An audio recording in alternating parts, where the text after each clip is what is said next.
ఎక్సెల్లా global study abroad summit 2024 జరగబోతోంది. ఫిబ్రవరి 11న ఉదయం 10 గంటల నుంచి సాయంత్రం 5 గంటల వరకు తాజ్ డెక్కన్, బంజారా హిల్స్, హైదరాబాద్లో. నమస్కారం, వెల్కమ్ టు ఐ డ్రీమ్. నేను విజిత. ప్రస్తుతం మనతో పాటు ఉన్నారు ప్రముఖ జ్యోతిష్య వాస్తు శ్రీ భారతీ శంకరాపీఠం వ్యవస్థాపకులు, వేదస్మార్త జ్యోతిష్య ఆగమ ధర్మశాస్త్ర ప్రతిష్టాంత పండితావర్యులు బ్రహ్మశ్రీ అన్నవరపు తిరుపతి మూర్తి అవధాని గారు మనతో పాటు ఉన్నారు. ఇప్పుడు వారితో మాట్లాడి మరిన్ని విషయాలు తెలుసుకుందాం. నమస్కారం గురుగారు. ఓం శ్రీ మహాగణాధిపతయే నమః. గురువుగారు, మానవుల యొక్క మనుగడ ప్రశాంతంగా సాగాలంటే భగవంతుడి అనుగ్రహం అనేది ఖచ్చితంగా ఉండాలి అంటుంటారు కదా గురుగారు. అయితే మనకు ఆ భాగంలో చూసుకుంటే మహాశివరాత్రి మార్చి 8వ తారీఖు రాబోతుంది గురుగారు. ఈ మహాశివరాత్రిని మనం ఏ రకంగా ఉపయోగించుకోవచ్చు అంటారు గురుగారు?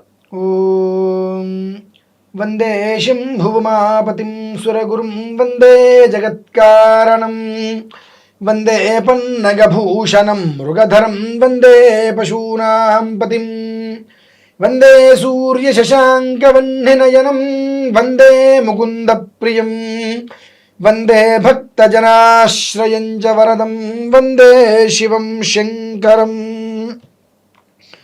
ఓం నమః శివాయ. నమామి సద్గురుం శాంతం ప్రత్యక్ష శివరూపిణం.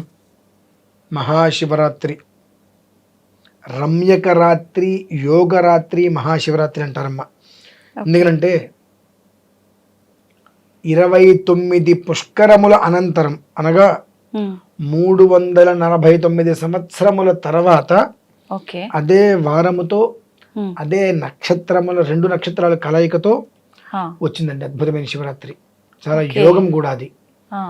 మామూలుగా శివరాత్రి అంటే మన పెద్దవాళ్ళందరూ కూడా జన్మకో శివరాత్రి అంటూ ఉంటారు. అవును గురుగారు. జన్మకో శివరాత్రి అంటే నాకు తెలియక చిన్నప్పుడు ప్రతి సంవత్సరం శివరాత్రి వస్తుంది కదా, జన్మకో శివరాత్రి అంటే ఏంటి అని అనుకునేవాడిని. వీటిని అంటారండి జన్మకో శివరాత్రి, జన్మల శివరాత్రి. అంటే నాకు తెలిసి ఒక 6 తరాల క్రితం వారు చూసుంటారు, 6-7 తరాల క్రితం వారు ఇటువంటి శివరాత్రిని చూసుంటారు. మన తర్వాత మళ్ళీ ఒక 6-7 తరాల వరకు కూడా ఇలాంటి శివరాత్రిని చూసేటువంటి అవకాశం ఏమాత్రం కూడా లేదు. అంత గొప్పది. ఈ జన్మలో మనం చేసుకున్నటువంటి గొప్ప యోగము ఏమిటంటే 349 సంవత్సరాల తర్వాత అదే ఒక్క యోగంతో ఏదైతే శివరాత్రి వస్తుందో ఆ శివరాత్రిని ఈ కళ్ళతో మనం చూడటమే యోగం. ఇది కూడా ఎంత అంటే ఈశ్వరుడు దయామయుడు అంటారు. ఈశ్వర శంకర అంటూ చెంబు నీళ్ళు పోస్తే ఆయన ఆనందపడతాడు అంటారు.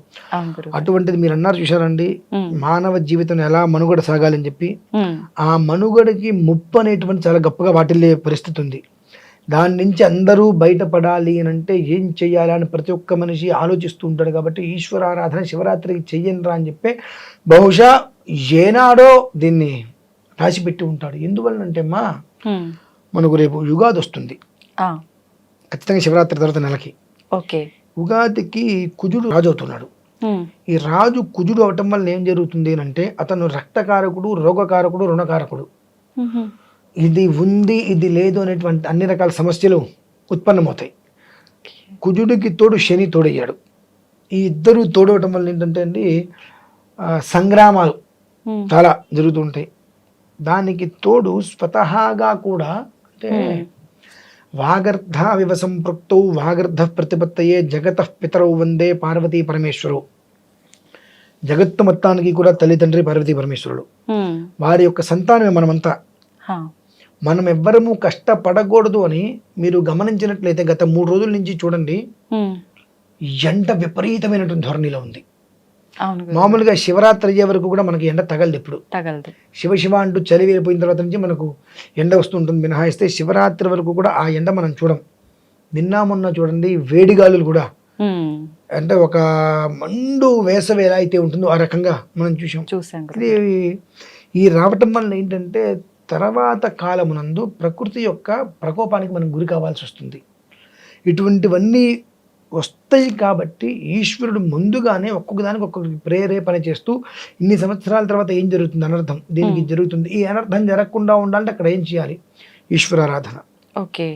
దీనికి ఈ యొక్క శివరాత్రి చాలా విశేషమైందమ్మా. అది దృష్టిలో ఉంచుకొని కూడా అంటే ఈశ్వరుడికి అభిషేకం చేస్తే లయకారకుడు అంటారు కదండి, మరి ఈశ్వరుడికి అభిషేకం చేయటం ఏంటని కూడా కొన్ని సందేహాలు వస్తాయి. అమ్మవారు యుద్ధం చేసి రాక్షస వధ చేసేసిన తర్వాత ఆ ఆవేశం మీద అమ్మవారు వస్తుండగా ఎక్కడ అడుగు వేస్తే అక్కడ భూమత్తం కూడా బద్దలైపోతూ ఉంటుంది ఆ ఆవేశం మీద. బ్రహ్మాది దేవతలందరూ కూడా ఈశ్వరుని స్తుతిస్తారు. నాయన శంకర ఏంటయ్యా ఏంటి పరిస్థితి అంటే, శంకరుడు వెళ్ళి అక్కడ కింద పడుకుంటాడమ్మా. అమ్మవారు వచ్చి హృదయం మీద కాలేస్తుంది. కాలు వేసినప్పుడు ఆ ఒక్క ఇది మొత్తం అమ్మవారికి తగ్గిపోయి శాంతి అవుతుంది.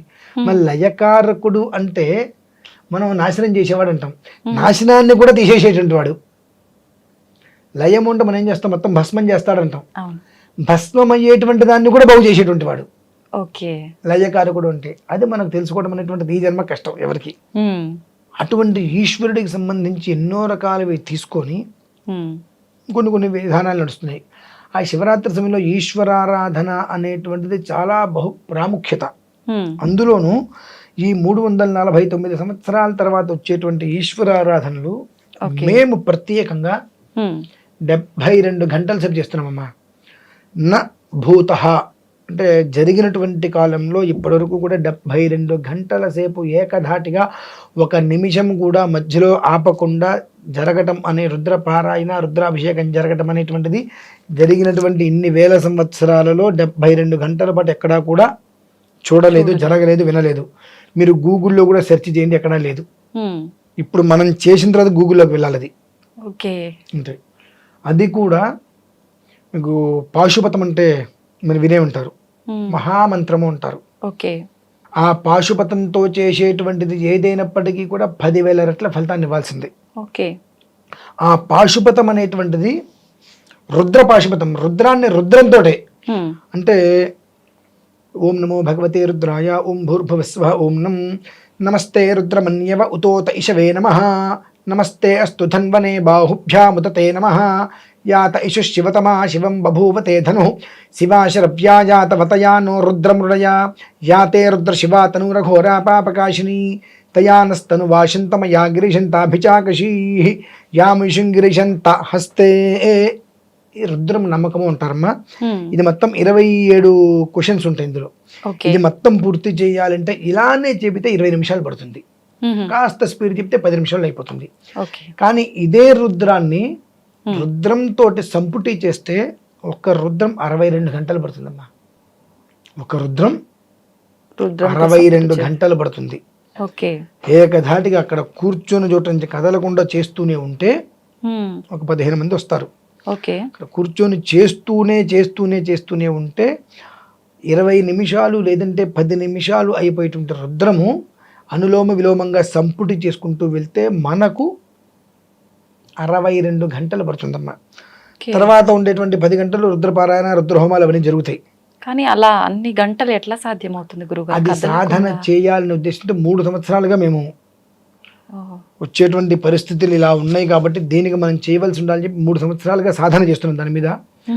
ఈ శివరాత్రికి దాన్ని కార్యరూపంలో తీసుకొస్తున్నామండి. ఇట్టి పరిస్థితుల్లో జరిపించి తీరవలసినదే. దానివల్ల ఏంటండి లాభం, ఎవరికి ఉపయోగం? మీకు, నాకు, ఆయనకి, వీళ్ళకి ఉపయోగం కోసం కాదమ్మా. భూమి బాగుండాలి, రైతు బాగుండాలి, పశుపక్షాదులు బాగుండాలి. ఇవన్నీ బాగుంటే మనం బాగుంటాం. అవును గురుగారు. అవన్నీ బాగాలేకపోతే మనం ఎక్కడ బాగుంటామమ్మా? పశుపక్షాదులు, రైతులు వీళ్ళందరూ బాగుంటేనే పంటలు వస్తాయి. పశుపక్షాదులకి పంటలకి సంబంధం ఏంటండి అంటారు. పశువులు పంటలు నాశనం చేస్తాయి కదండి పక్షులు. అవి వేప చెట్టు ఎక్కడైతే ఉంటుందో అక్కడ లక్ష్మీ పడతామమ్మా. వేప చెట్టు మీరు కానీ నేను కానీ ఎవరైనా పెడుతున్నారా? లేదండి. ఒక సీజన్ చూడండి, కాకులు వేపకాయలు తినేసేసి ఆ గింజలు అలా మొత్తం దుదులుకుంటూ వెళ్ళిపోతాయి, అక్కడల్లా చెట్టు వచ్చేస్తుంటుంది. దానివల్ల ఏమవుతుంది, ఆ ప్రాంతం మొత్తం కూడా బాగుపడుతుంది. ఇలా పశుపక్షాదుల వలన మనకు భగవద్గీతలోనే చెప్పబడి ఉంది, పశువులు మేత తిని ఎరువు ఇస్తాయి, మనుషులు అన్నం తిని విషమిస్తూ ఉంటారు బయటికి. అటువంటిది వీళ్ళందరూ బాగుంటేనే మనం కడుపు నిండా 5,000 నోట్లోకి వెళ్తాయి. అటువంటి దృష్టిలో ఉంచుకొని మానవ జీవితంలో ఎవరికి కూడా మనుగడ సాగకుండా ఉంటుందో వారందరికీ కూడా సంపూర్ణమైన జీవితం రావాలి అంటే దానికి ఐశ్వర్యానికి కారకుడు ఎవరు? ఈశ్వరుడు. ఐశ్వర్య ప్రదాత. అందరు లక్ష్మీ అమ్మవారు అంటూ ఉంటారు. ఐశ్వర్యం ఈశ్వరాదిచ్చేతు, ఐశ్వర్య ప్రదాత ఈశ్వరుడు. ఓకే. ఆయన ఏమిస్తాడు? భస్మం ఇస్తాడు.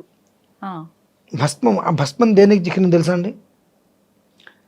ప్రతి దానికి ఎక్స్పైర్ డేట్ ఉంటుంది, దీనికి ఎక్స్పైర్ డేట్ ఉంటుంది. ఎక్స్పైర్ డేట్ని పెంచేటువంటిది భస్మం. అంటే మనం రోజు పెట్టుకుంటూ ఉంటే దాని భస్మాన్ని మన ఆయుష్ రోజు పెరుగుతూ ఉంటుంది. అంటే మనకి ఎక్స్పైర్ డేట్ లేకుండా చేస్తుంది.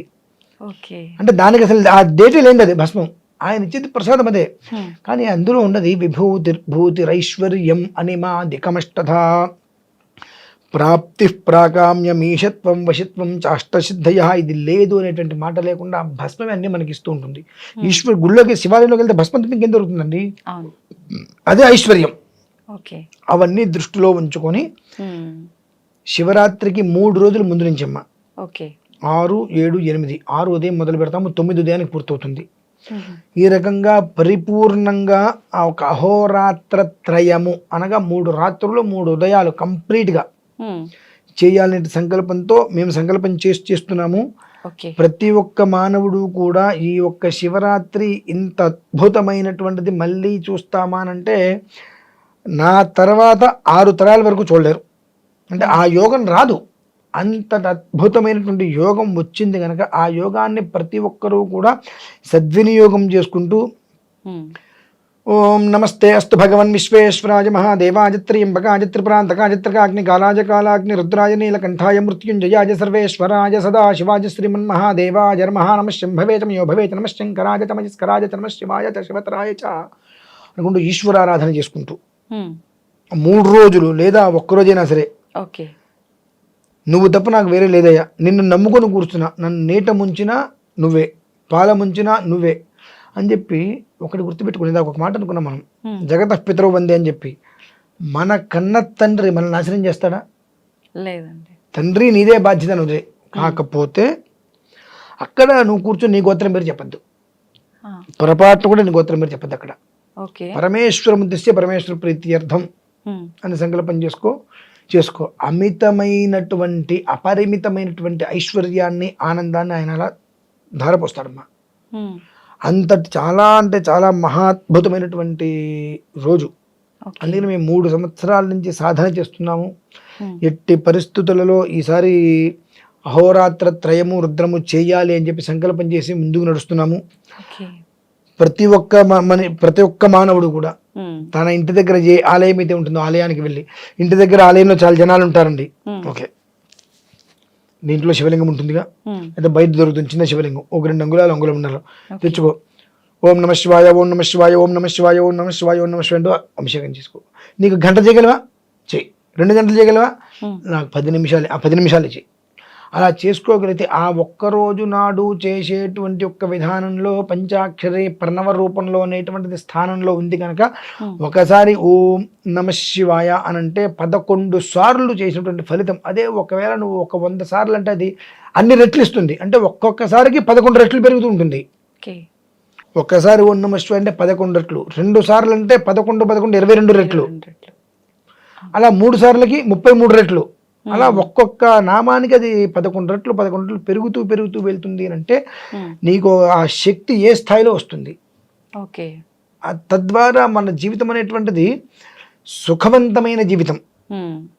అనాయాసేన మరణం వినా దైన్యేన జీవనం ఎలా అయితే అంటుంటారో అలాంటిగా నాకు కష్టం అనేటువంటిది లేకుండా, ఈఎంఐలు లేకుండా, వాళ్ళకి నేను అప్పు కట్టాలి, దీనికి అప్పులు కట్టాలి, ఈ రుణం ఉంది ఆ రుణం అనేటువంటి లేకుండా హాయిగా కడుపులో చల్ల కదలకుండా 5,000 నోట్లోకి వెళ్తూ కంటి నిండా నిద్ర, చేతి నిండా పని, కడుపు నిండా భోజనం, ఈ 3 తృప్తిగా ఇస్తాడని భగవంతుడు.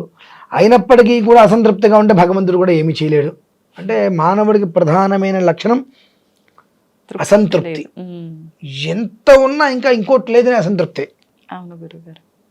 ఆ అసంతృప్తి ఉన్నంతకాలము కూడా ఎంత ఉన్నా ఉపయోగం ఉండదు. సంతృప్తి అనేటువంటిది పెట్టుకో. ₹1 కోటి సంపాదిస్తే ఇంకో 1 కోటి సంపాదించాలనుకుంటావు, అంత అన్నం తింటారు, ఇంకొంత అన్నం తింటావా? అమ్మో నా వల్ల కాదు అమ్మో అంటావు. అది ఎప్పుడైతే నువ్వు చాలు అన్నావో అలానే జీవితంలో తృప్తి అనేటువంటి తెచ్చుకోగలిగితే భగవంతుడు సర్వకాల సర్వావస్థలందు నీ అందే ఉంటాడు. అసంతృప్తితో ఉన్నప్పుడు నీ ఛాయలలో కూడా ఆయన ఉండడు, వెళ్ళిపోతాడు. ఎందుకు వచ్చింది తలనొప్పి? ఏం చేసినా ఇంకోటి ఏదో చేయలేదు, ఇవన్నీ చేసావు, అదెందుకు చేయలేదు? ఇవన్నీ చేసేందుకు సంతోషం లేదు, లేదు. అది చేయలేదని బాధ ఉంది కాబట్టి అది ఎందుకు చేయలేదంట. కాబట్టి భగవంతుడిలా కంచి వెళ్ళిపోతుంటారండి. కాబట్టి ఈ యొక్క శివరాత్రి యోగ శివరాత్రి రమ్యమైన శివరాత్రి. ఉన్నది ఒకడే శివుడేగా, ఉన్నది ఒకడే శివుడేగా, శివుడే శివుడే శివుడేగా, నాలో ఉన్నది శివుడేగా, నీలో ఉన్నది శివుడేగా, నాలో నీలో అందరిలో ఉన్నది ఒకడే శివుడేగా, ఉన్నది ఒకడే శివుడేగా. మనస్సులో ఆయన్ని స్మరించుకుంటూ ఆయన ఆరాధన చేసుకోండి. ఓకే. కన్న తండ్రి బిడ్డని ఏ రకంగా అయితే జాగ్రత్తగా తీసుకుంటాడో, అంతకన్నా చెప్పాలంటే గర్భవతిగా ఉన్నటువంటి స్త్రీ తన కడుపులో పెరిగేటువంటి బిడ్డ ఆరోగ్యాన్ని దృష్టిలో ఉంచుకుని ఎంత జాగ్రత్తగా ఉంటుందో ఆ రకంగా కాపాడుకుంటాడమ్మా ఈశ్వరుడు. అంత అద్భుతమైన రోజు ఇదైతే. అంటే ఇంత అద్భుతమైన శివరాత్రి గురించి మాకు చాలా గొప్పగా వివరించారు గురువు గారు. ధన్యవాదాలండి.